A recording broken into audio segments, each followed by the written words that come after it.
తెల్లవారుజామున 4 గంటలకు అలారం పెడతాడు. 4 గంటలకి లేస్తాను, 4 నుంచి 7 వరకు 3 గంటలు చదివేస్తాను, 3 గంటలంటే గంటకి 25 పేజీలు చప్పున 75 పేజీలు చదువుతానంటాడు. అలారం కొట్టినప్పుడు దాన్ని ఇలా నొక్కేసి పడుకుని నిద్రపోయి 8 లేస్తాడు. ఎలా సాధిస్తాడు లక్ష్యం? 4 గంటలకి నిద్ర లేవలేని వాడు లక్ష్యాన్ని సాధిస్తాడా?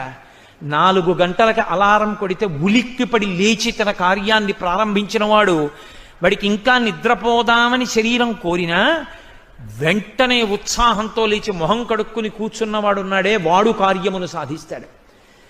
మహాత్ములెవ్వరూ ఒక రాత్రికి రాత్రి తయారైన వారు కారు.